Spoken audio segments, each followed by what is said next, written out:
Hello everyone, Sirturmund here again. So remember how yesterday when I brought out the Pantheon deck, I was like, yeah, I want to go a little bit more meta. I felt like I needed to make it up to you all today. So I went the complete opposite, completely off meta.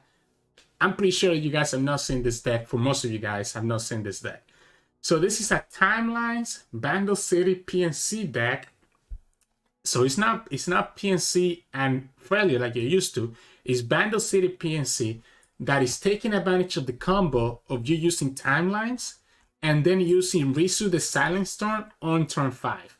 So what ends up happening with Rissu and Timelines is that the Rissu gets to turn into any 5-drop unit while still summoning a Storm Cloud. So a lot of times for 5 mana, you get 2 bodies. One is going to be a 7/3 in Storm Cloud with Impact. The other one might be like a 5/5, for example, Hearthguard. You know, I'm just throwing a random 5-drop there. And this can put so much pressure on the opponent. So much pressure. So this deck is kind of taking advantage, like removing the downside that Silent Storm has, where it's a 1/1, and making that into a plus side by combining it with Timelines. Obviously, this deck really works and it's really funny when you get the Timelines on 1 or 2. The earlier you get the Timelines, the better. The later you get it, a little bit worse. But even without that, you do still have a lot of other units that you get a lot of value. So the rest of our deck, aside from that combo that's super hilarious, as you'll see in the games coming up soon, the rest of our deck is also kind of doing a lot of value stuff, right? So Autopuss is a nice 1-drop, you know, early blocker. Conchologist is really good because now that it's a 2/1, you want it to turn into something else because there's a lot better 2-drops, while he still gives you his manifest spell, right? Eager Apprentice, same way. She still refills your mana before turning into a better 2-drop. Financier gives you the card, turns into a better 2-drop. You have the Telescope, same thing again, you know, sounding like a broken record here. Archivist is a little bit interesting. So we play the Archivist as a way to either draw our burn, or if we haven't drawn Timelines yet, you can play the Archivist on turn 3 or 4 to potentially get the Timelines from one of the top 5 cards in your deck, right?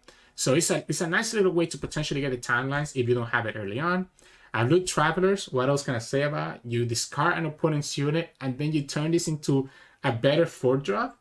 And the amount of times, guys, I cannot tell you how many times I have had the Loot Travelers turn into, where is it? I have had the Loot Travelers turn into a 6/6 or a 7/7, right? You can turn into the Crocodile, so you can turn into the Hunting Fleet sometimes, or you can turn into the big Crocodile that's a 7/7.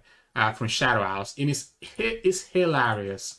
The effective swap is also really good because it can swap the opponent's stats, like if they have like a big unit like Pharaoh, for example. So we usually keep the swapper for later into the game to be able to get rid of like the big overwhelm unit and get it out of the way, because you can technically roll into. So the way that it works is that the stats will be swapped to whatever you transform into.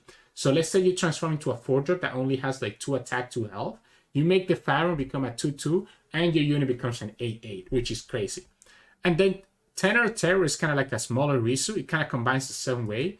The Tenor will turn into a better 4-drop, which we talked about. There's a lot of good 4-drops you can hit, while also still summoning the Bastard Burden on the field, which is still at a 3/1 with Impact, which is pretty nice. So you pretty much get 2 bodies while still getting a good 4-drop. Then the other side of this deck, aside from the units, is going to be your burn. So we are playing PNC. We're playing triple Mystic Shot, triple Poker Stick, 2 Get Excited, 2 Aftershock.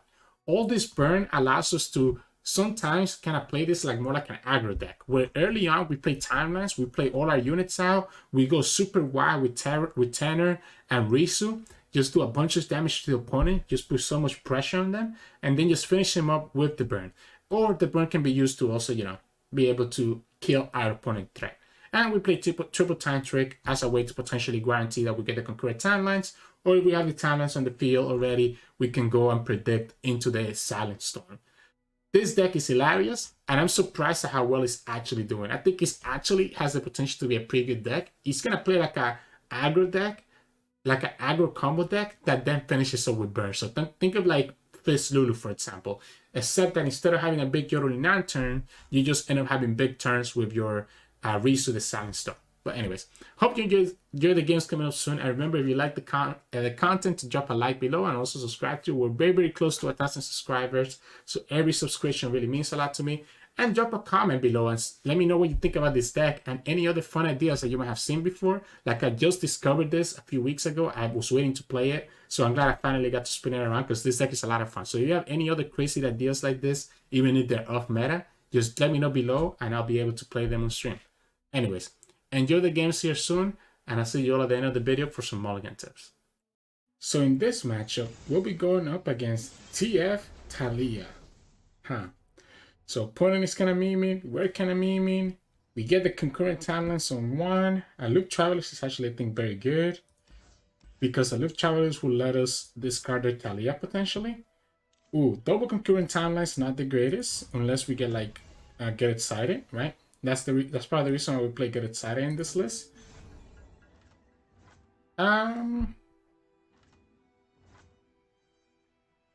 Let's just do it now. I was trying to think if there's any reason to hold it. I guess the Rock Hopper will be a problem, but I don't think there's any reason to wait. I think we just play for it right now. We do the Eager Apprentice this turn. That will give us the mana back in case that the opponent has the Rock Hopper. Now we can do this. Wait. This is a 3-4. This is a 3-2. Do we want to just do the Lava Laser instead? And then just do the Pokey Stick on the Nexus? That doesn't sound bad to me. Honestly, that doesn't sound bad to me. I'm gonna do it like that. I'm gonna do the Lava Laser and then just hit the Nexus with a Pokey Stick. Oh, I've never met anyone like you. There we go. It would have been nicer, I guess, to hit on one of these guys, but it is what it is. We'll just still get the big Laser coming up. Next time we can do the Financier, and then we can start setting up everything else. We have the Aftershock for our potential TF.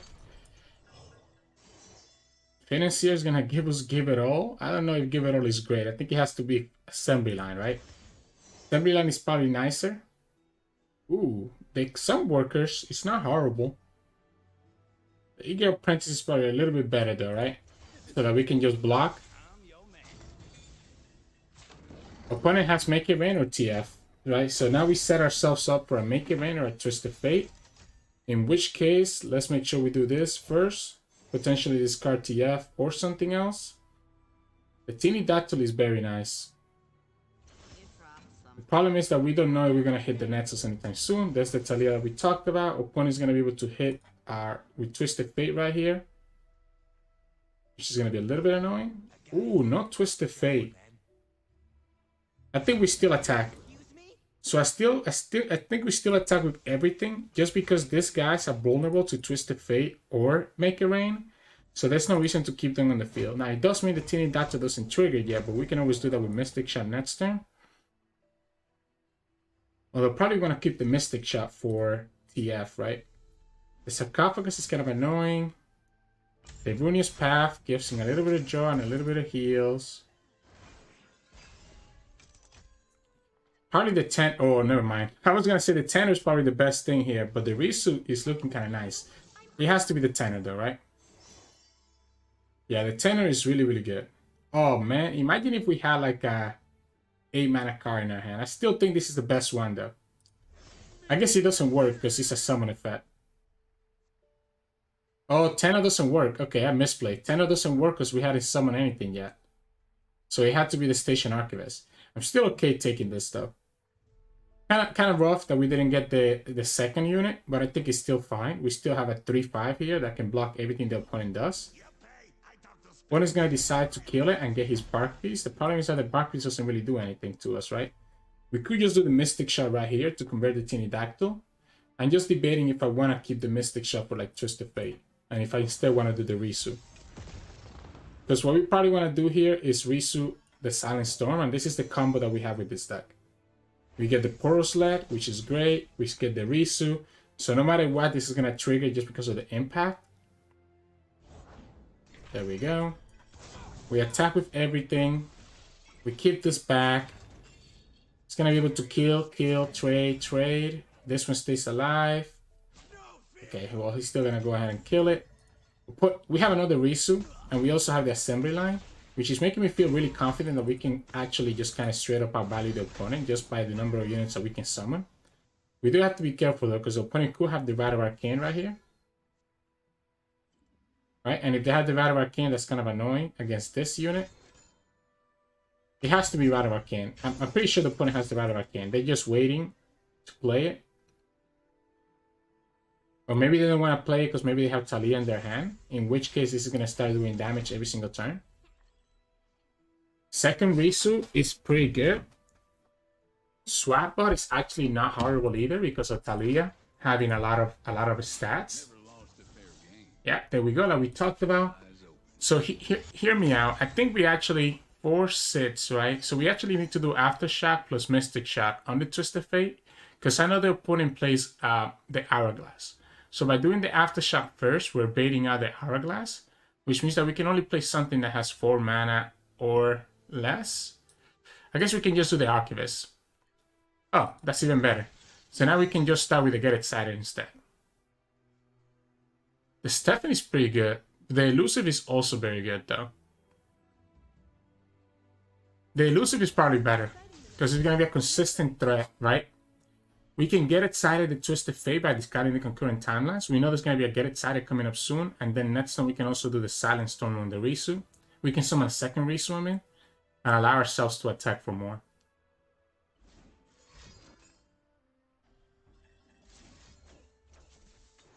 So let's see if he does it. We can also just Aftershock the Stasis, right? So let's do this now.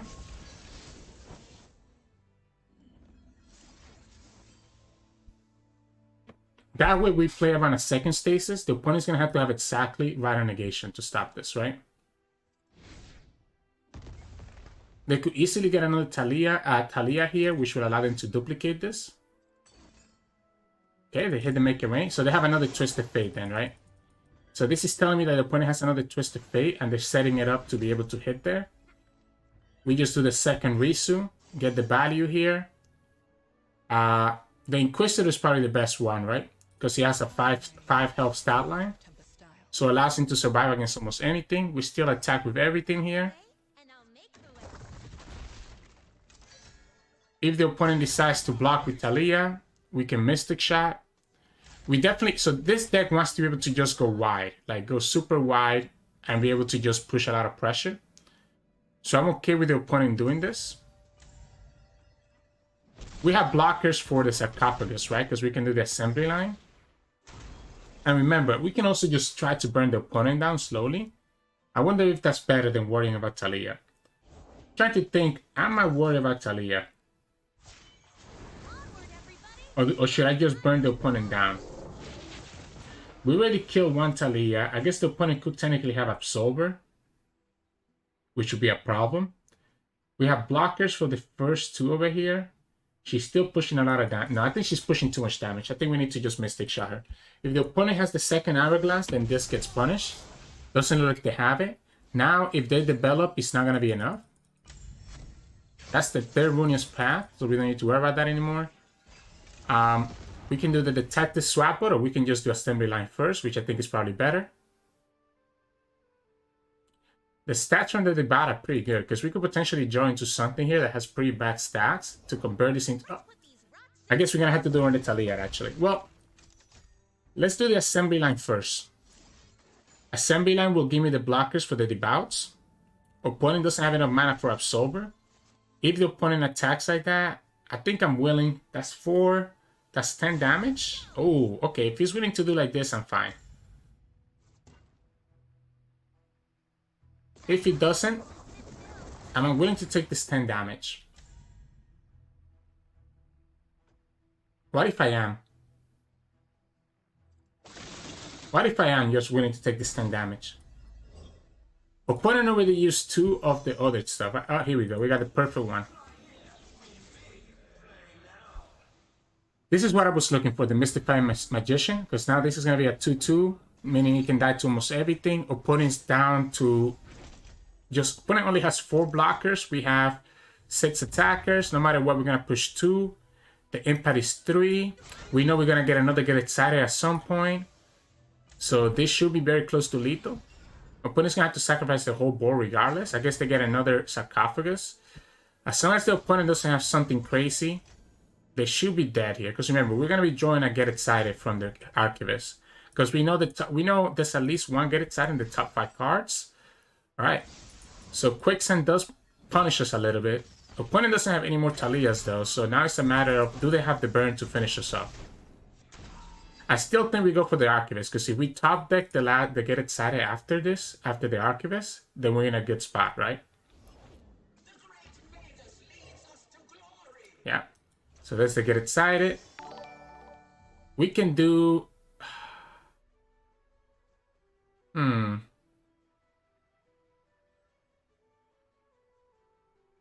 Guess it doesn't matter, right? It doesn't matter which one we do. This is probably the best one because it gets buffed up, right?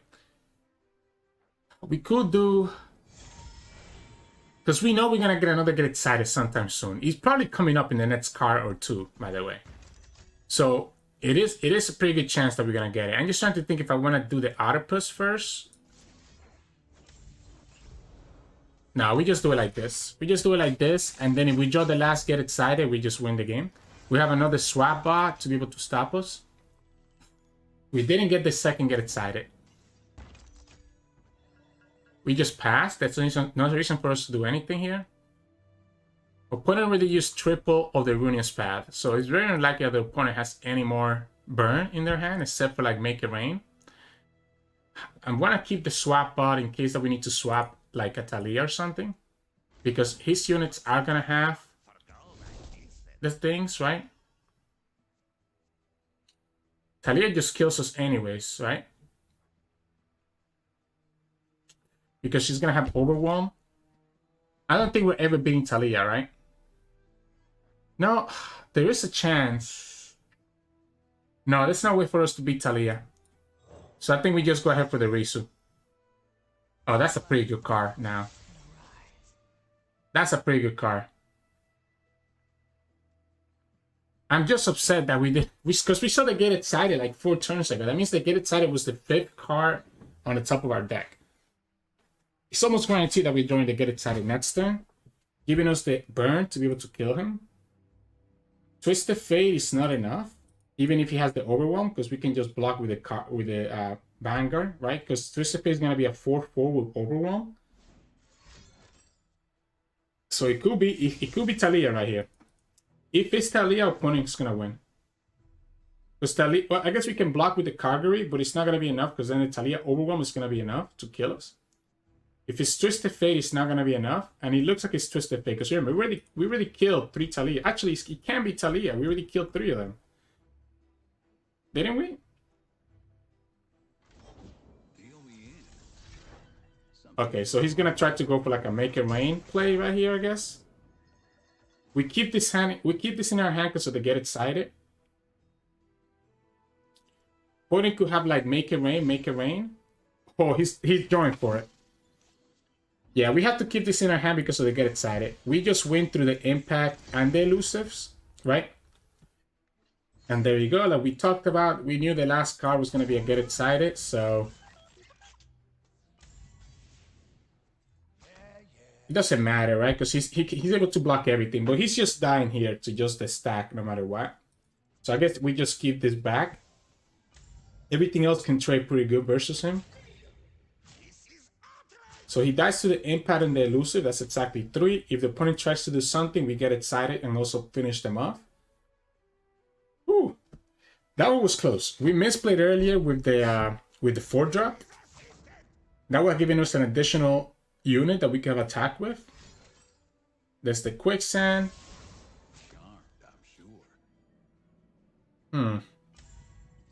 Let's slap it now. I'm gonna just go ahead and slap it right now.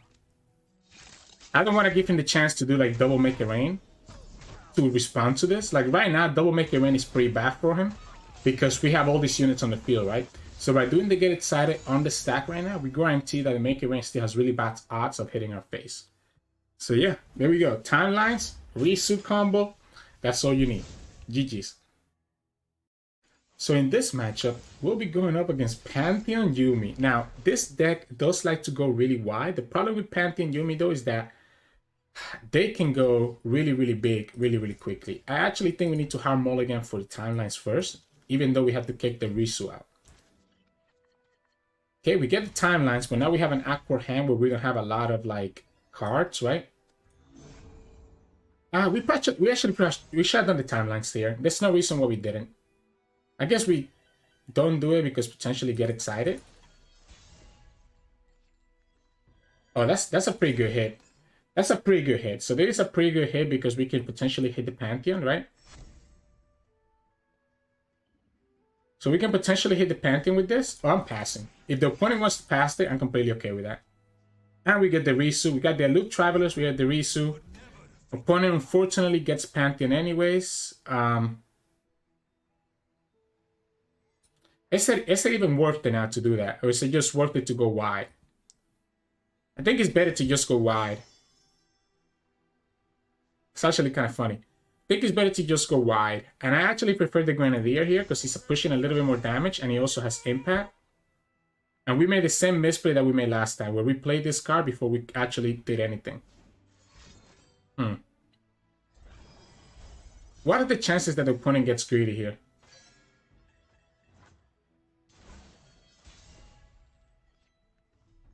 I keep making that misplay where I keep playing that card without actually having anything. Firebrand is the best one because he has Spell Shield and he also has Fury. We go 3 wide, opponent only has 1 blocker. We have a Get Excited as a backup. We have a Loop Travelers next turn. We actually have a decent number of burn. I mean, opponent can stun here, but I mean, then what? You're still going to take 5 from the Firebrand? And this is still in the field for later? Opponent must have like a really awkward hand, by the way. What if we just get excited at this right now? Because if we wait until later, opponent could easily have like a lot of different things. I'm just trying to see what the best thing to discard is.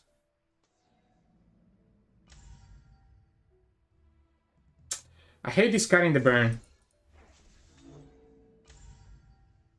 So my thought right here is that this is going to force something out of the opponent. I don't want the opponent to do Guiding Touch to heal their Pantheon.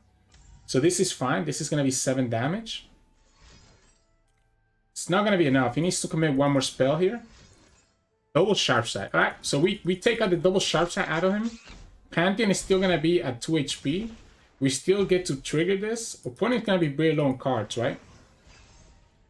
Losing the Aftershock kind of sucks, though. Maybe we commit the second Get Excited right here, depending on what the opponent does. He can never attack, though, right? As long as we have the Stormcloud on the field.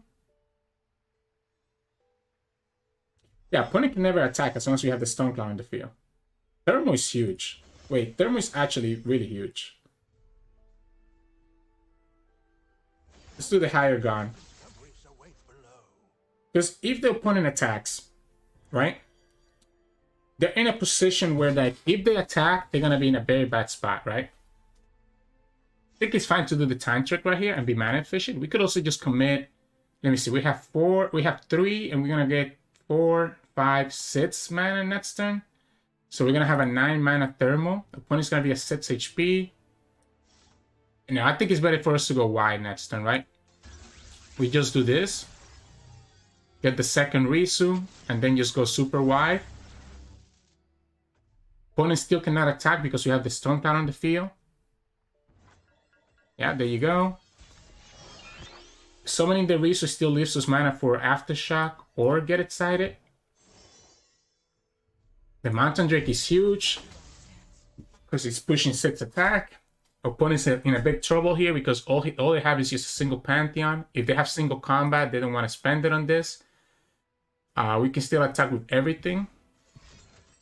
Rally. I mean, sure.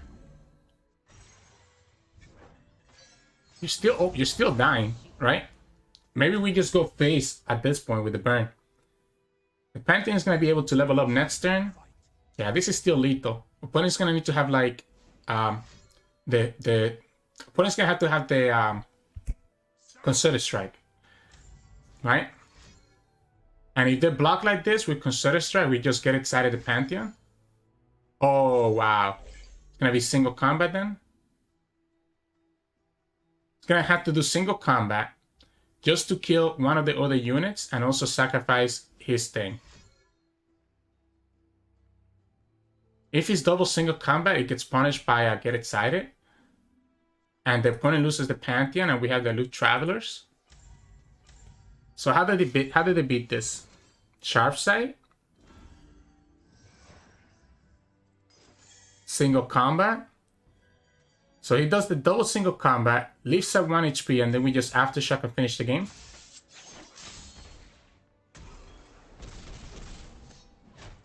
We could also kill the Pantheon if we wanted to, but there's no reason to. When already committed all their mana. They're gonna try to rally right here, but they can't. So then we just aftershock and finish the game. Boom. The Rissus just push so much pressure, right? Because those were two big 7-3 units with impact, and the opponent had like no board to protect with. We got a little bit lucky that the opponent seemed to not get any of their units, but it still was crazy just how much pressure you put just from how wide you can go. But yeah, GG's. So in this matchup, we'll be up against Viktor Riven. Now we are able to go pretty wide very quickly. I do wonder though if we can keep up with the amount of damage that the opponent can do. That's the scary part here, right? We do get the timelines on 1, which is always good. So timelines on 1. No need for us to play it this turn, because you know we don't want to give the chance for the opponent to change their mind and summon a 1-drop. So we always take that pass right at the bat. Opponent does the ballistic bot. We do the conchologist. Stress defense is huge. Stress defense is gonna save us. And Ruthless Raider is also very good. I don't like the Silent Shadows here because it's a unit that leaves the field. This will allow her to push the 3 damage here. And then while the opponent does Riven here. Oh, he does the cat. So the cat would allow him to push another 3 damage. I mean, at least 2 damage, I guess. Wait, the Mayor is kind of pop. The Messenger is also very good, to be honest, because he lets us draw. Because the Mayor is going to create something, but it's going to be like... I like the Mayor. I like the Mayor a lot more. I think we can do the Petty Officer here. So the Petty Officer I think is slightly better because he's a 3-attack unit, allowing us to attack with him next turn. Here's what we're going to do. We're going to just open attack. We're just going to open attack next turn and push this 6 damage. Because opponent's probably going to want to play Viktor. And when they play the Viktor, we can aftershock the Neander. So we'll go ahead and push our 6 damage right here. If opponent decides not to block, they're going all the way down to 11, right? This is 5, 6, right? Do the aftershock on the Neander because it's the only card that scares me in their deck right now. We have stress defense for other stuff later. Unfortunately, it does mean that we don't get the value from timelines this turn. And the Viktor gets the quick attack, of course. So he'll be able to put some value there. Oh, we get the Rissu. Rissu is huge. Oh, look at that. He just casually gets another one. Huh. Rissu is huge. I'm wondering if I want to do Conchologist here. I think Conchologist is slightly better.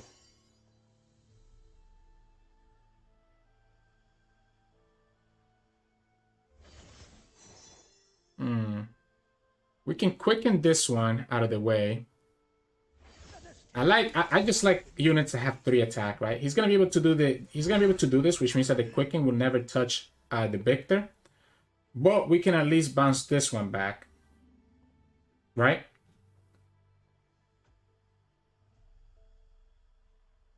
I guess we don't have to. Let's wait it out first.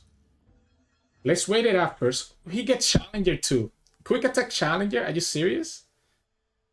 Are you serious? What is this high roll? Alright, now we can bounce it back, I think. That's really annoying. He really just high roll like that. Wow. So he can just kill one of our units for free, and there's nothing we can do about it?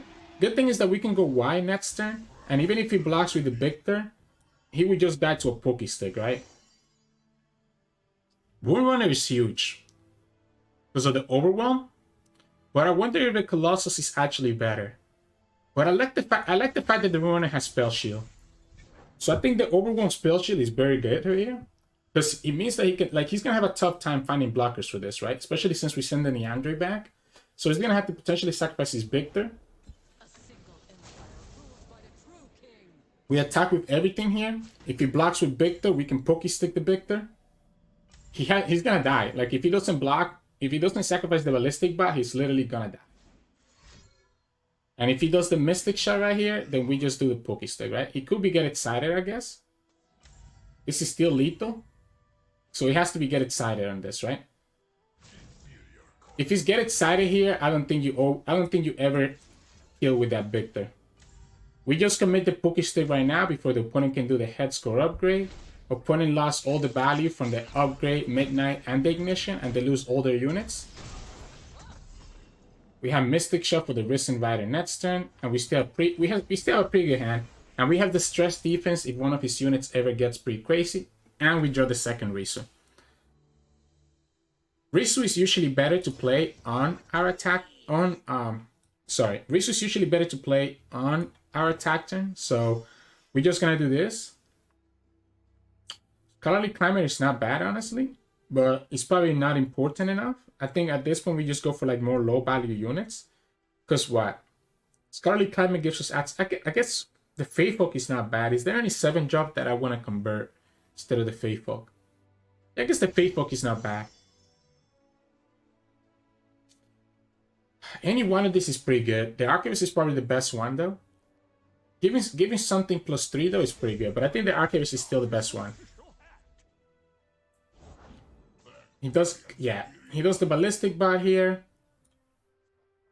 I'm wondering if I need to. We can do the Oedipus. We can do the Oedipus right here, and have the prank available for us. Yeah, because we can always kill this, right? If the opponent attacks. Opponent decided that they'd rather have blockers, which I think makes sense, right? I think we go ahead and do this now, and then next turn. Oh, get excited? Okay. Bye-bye, get excited. So opponent has the burn in their hand. So next turn we can just do the silence turn. What I'm gonna do is that I'm gonna do the mystic shot right here. Just so that we get rid of one of the blockers right now. We do the Rissu again. Still have access to Pokey Stick and Stress Defense. And once again, we're going super wide that the opponent's going to have a hard time dealing with us. Oh, look at that. We even get the elusive Challenger here. So we can literally also kill their thing right here, right? Opponent knows what's coming. Opponent knows what's coming. It was probably better to do the Scout anyways, by the way, because he always probably going to have to block with his elusive to survive. So we do the Scout one and we push the damage. So yeah, GG's. It's just too much pressure that you can put with Timelines and Rissu. So in this matchup, we're going to be going up against Lulu Fizz. Oh man. Can we put enough pressure on the Lulu? Oh wow, we got it. We got it. And I even want to keep this whole hand. So I want to keep this whole hand because to get excited can target the Lulu. I think Lulu is too much of a problem. We have a discard fodder with the Oedipus. Right? So we got the concurrent time, we got the timeline combo, and we got the Rissu in our hand. This is nuts. Yeah, be my guess. We're gonna do Conchologist next turn. Then on turn 3 we do the Oedipus, leaving us enough mana for get excited. Yeah, opponent's gonna be in a lot of trouble here. Opponent's gonna be in a lot of trouble. Time Wander is actually not bad against his 1-drops. I like it. We can do the Taskmaster because he's a 3/2 attacker, right? Pushing a little bit more damage. Yeah, be my guess. We do the Oedipus here. If the opponent ever summons the Lulu, we have the Get Excited available. The Challenger actually is going to be useful later on. Probably not right now, but later on. Ah, okay. So he gets to discard everything like that.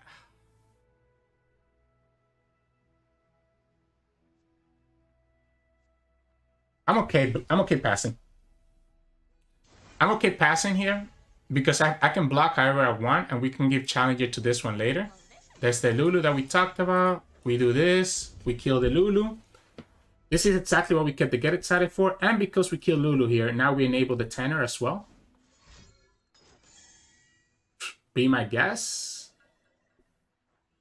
I don't want to do this. I don't want to do this yet, because the opponent could potentially have another spell. Like, opponent could have the Pearl Cannon here.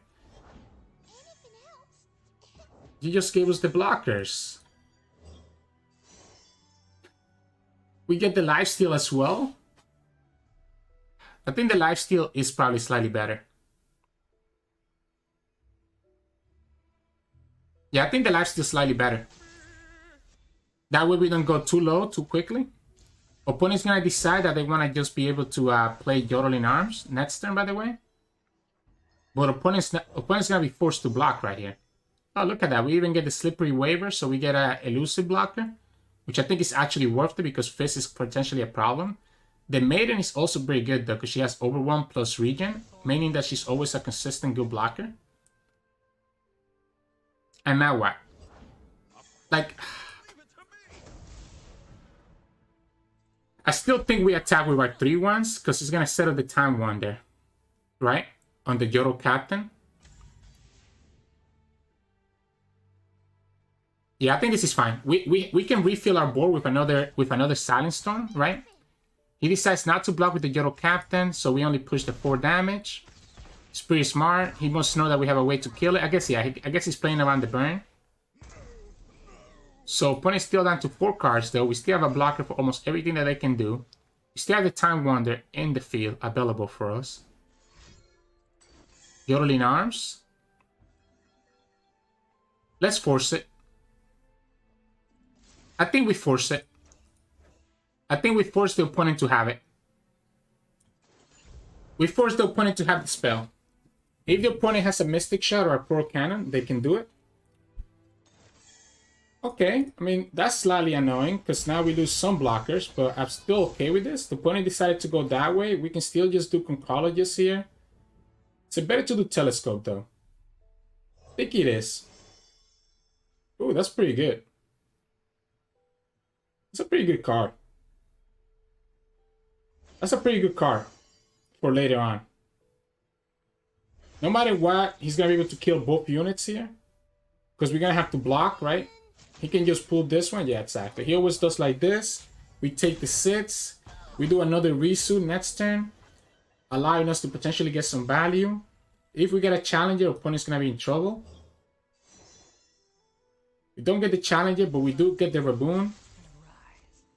Which is a pretty good blocker into most things that the opponent might have. We definitely have to summon the Conchologist here because we definitely need... This is annoying because he keeps getting consistent blockers. So we need the Conchologist because we need the blockers for next turn. Opponent still has the Chompers. They could have another... Ooh, Jury Rig is not bad. Jury Rig is not bad. I think I'm going to need the Jury Rig as a burst speed blocker. Because opponent could do the Chompers here. Yep, there you go. And just push so much value next time. If the opponent has a second Yodeling Arms, then we just lose the game no matter what. I think they do. I think they have a second Yodeling Arms. Which is so annoying. How can I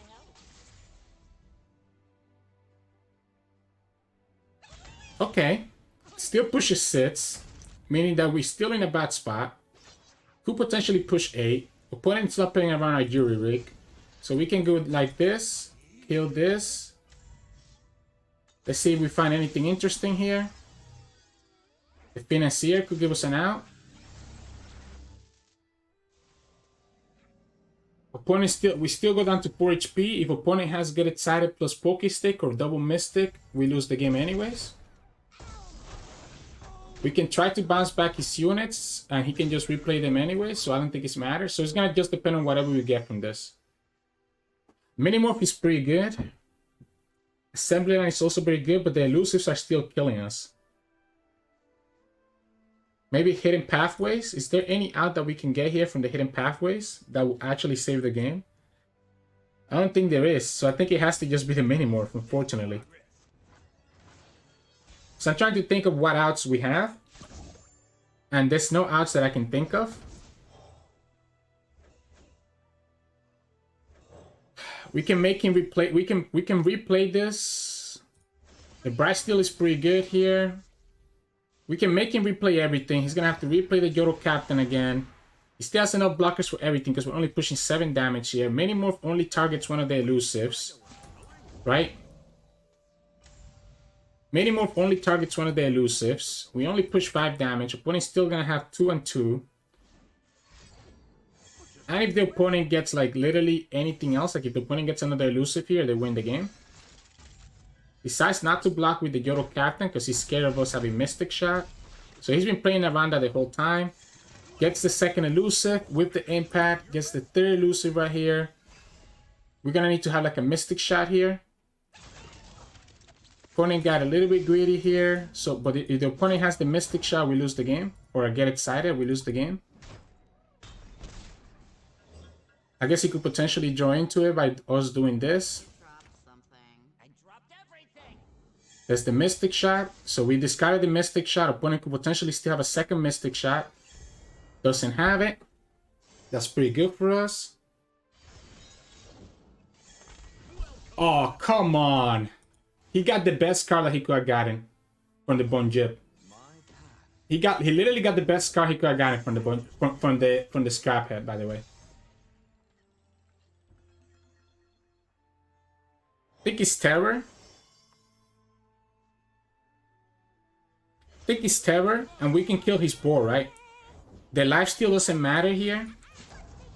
So the lifesteal doesn't matter because we get the barrier from the formation. If the opponent has the burn, they're always killing us anyways.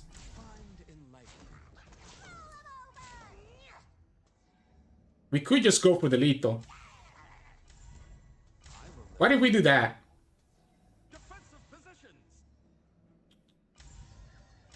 There's no way we can go for the lethal anymore, right? Because he's only down to 8, so opponent played it in such a way that the lethal is never going to happen.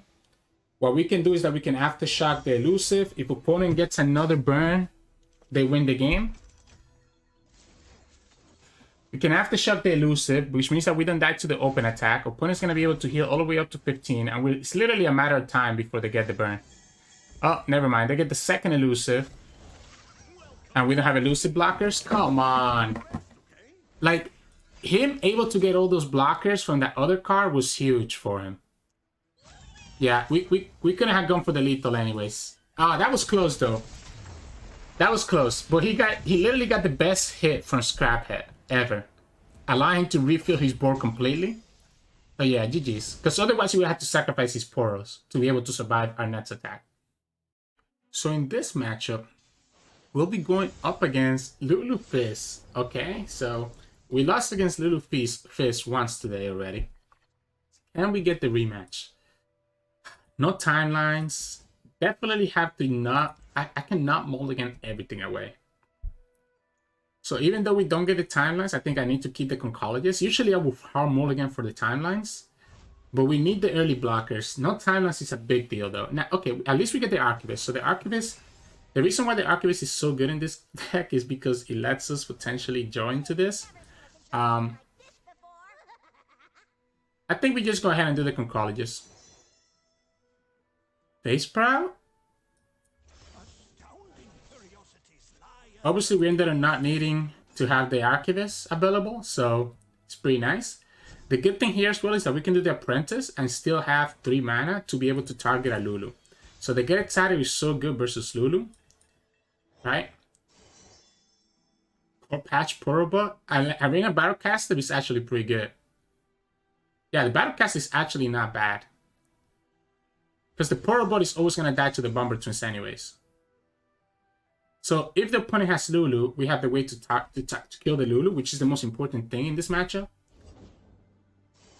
If the opponent just does the Mayor, they're going to either take 2 damage or take 3 damage. They're either going to have to take the 3 damage for the Conchologist, or they're going to have to leave the Battlecaster alive, which is going to present even more value next turn when we do the Tenor. Yeah, I was going to say, you just kill the Battlecaster, right? It makes sense. It makes sense. It makes a lot of sense. The Yoro Captain is really annoying, huh?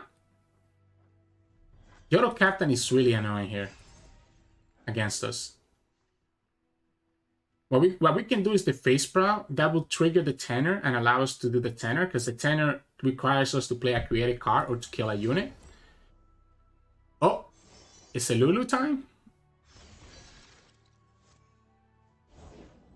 Oh, give my supporter ally +2/+2 and spell shield. So that costs 1. Opponent still has enough mana to do the Lulu, which means that they could technically still kill us. I'm wondering, because what's going to happen is that this will allow him to get the value trade here. But if we do the get excited, opponent could still have the Lulu available to them.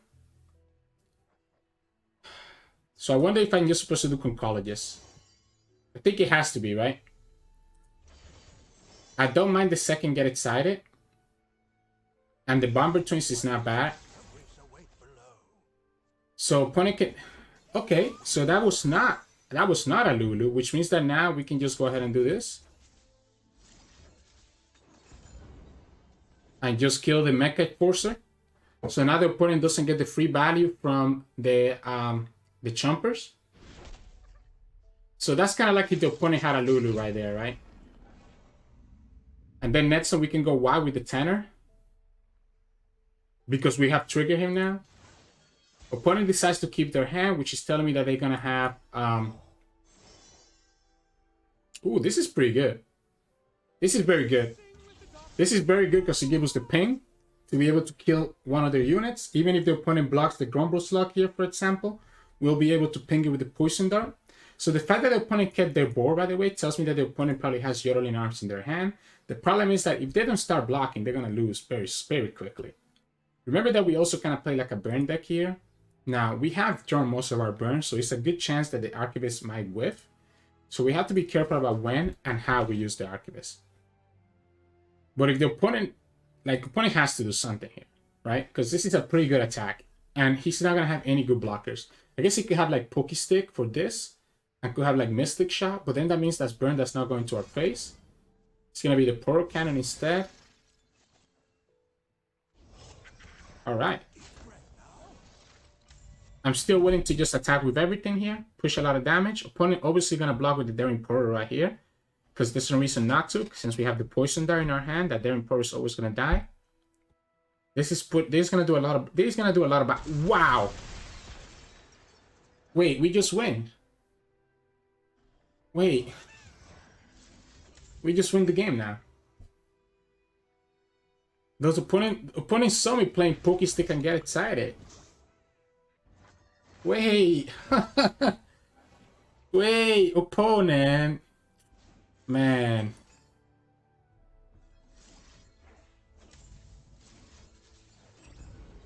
Why would he go down to that? Why would he go down that low when he already saw us playing a get excited earlier? This is a burn deck in disguise. This is an aggro deck in disguise. We're literally just going super wide and then burning people down. Well, I guess we got a revenge against Yodeling Arms. So yeah, GG's.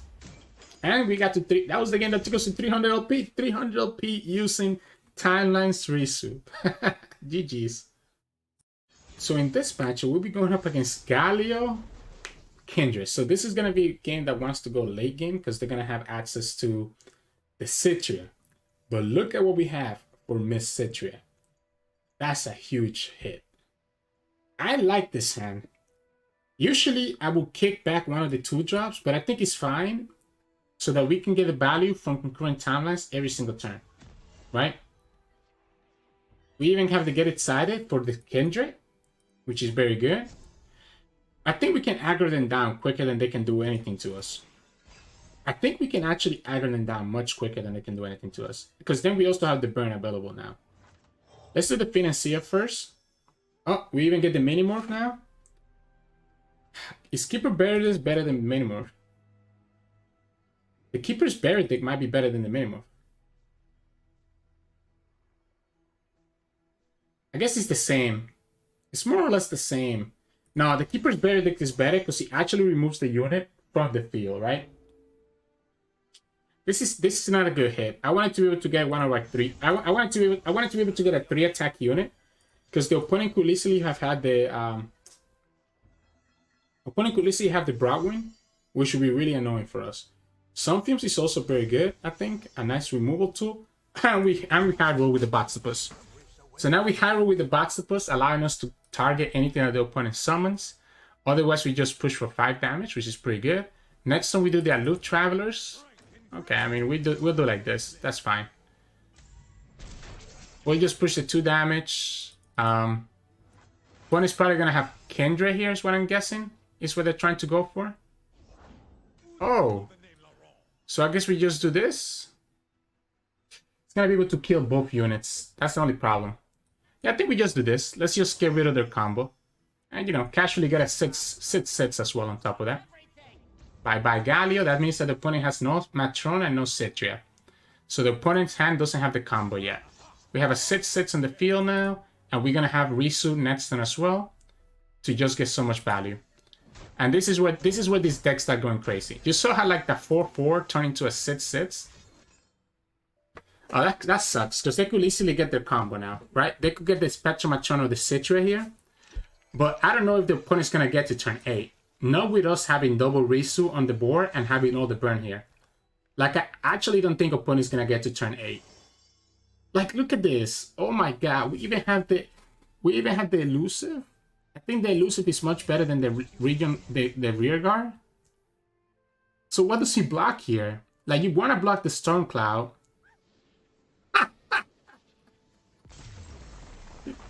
That's how my games are going today. Opponent sees the timelines into Rissu combo and they just automatically surrender. This deck might actually have potential. That was great. That was great. GG's. Well, yeah, GG's. As long as you draw timelines and Rissu, this deck has potential. Hey, welcome back everybody. So, what do you think about that? It's crazy, right? It's crazy just how much value you can get from the Silent Storm and the concurrent timelines and the rest of our cards as well. Like, being able to pick what unit you want while still getting the value from the original unit is actually so freaking good. I love this deck so far. I love it, love it, love it.